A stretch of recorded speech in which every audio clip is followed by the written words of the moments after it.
Hello everyone, welcome to my channel. आपण गुलाबजाम तर हे बनवतच असतो आणि आपल्या प्रत्येक सणामध्ये गुलाबजाम हा पदार्थ असतोच किंवा नॉर्मली पण आपण खायला बनवतच असतो. तर आज मी बनवले आहे तुपाच्या बेरीचे गुलाबजाम. तर कसे बनतात चला आपण बघूया. त्यासाठी माझ्याकडे हाफपेक्षा जास्त वाटी एक बेरी होती. त्याला मी छान असं त्याचे लंप्स काढून घेतले आहे. त्यातच मी पिंच ऑफ बेकिंग सोडा, खाण्याचा सोडा टाकला आहे आणि जेवढी माझी बेरी होती तेवढाच मी मैदा टाकून त्याला एक छान रवेदार कन्सिस्टन्सी करून घेतली आहे.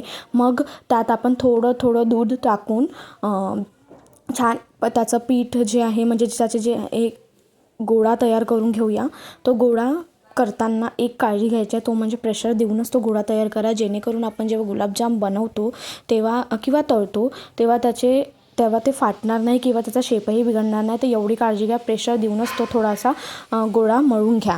मळून झाल्यावर त्याला हार्डली 15 ते 20 मिनटं आपण तसंच थोडंसं ठेवणार आहोत, जेणेकरून ते थोडंसं पीठ जे आहे ते छान अजून सॉफ्ट होऊन जाणार.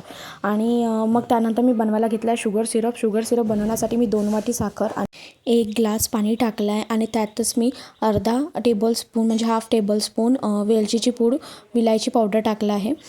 त्याला मी छान एकतार कन्सिस्टन्सी होईपर्यंत छान उकळून घेतलं आहे. तुम्ही पण एकतार कन्सिस्टन्सी चेक करून घ्या हाताने.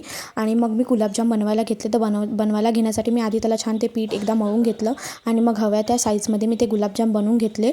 त्यानंतर मी त्याला तळायला घेतला आहे गुलाबजाम. तर गुलाबजाम तळण्यासाठी मी हाफ तूप आणि हाफ तेल यूज केलं आहे. तुम्हाला हवं असल्यास तुम्ही दोघांपैकी एकामध्ये पण करू शकता. पण जर शक्यतो तूप हे थोडंसं अवॉइड करा, कारण की तुपासोबत जेव्हा आपण भाजतो तेव्हा एक लेयर तयार होते जी खायला बिलकुल छान नाही लागत. तर हाफ घेऊन करा. आणि ते गुलाबजाम एकदम गोल्डनिश ब्राऊन होतपर्यंत आपण त्याला फ्राय करून घेऊया.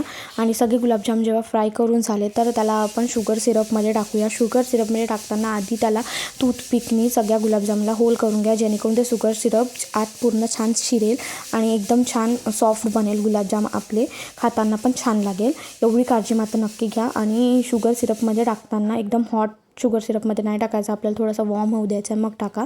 शुगर सिरपमध्ये टाकून झाल्यावर 2 तास आपण त्याला तसंच ठेवूया, जेणेकरून तो पाक जो आहे त्यात पूर्ण शिरेल आणि खायला एकदम सॉफ्ट वाटेल.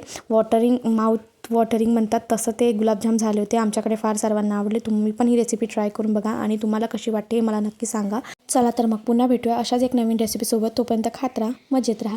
Thank you, bye.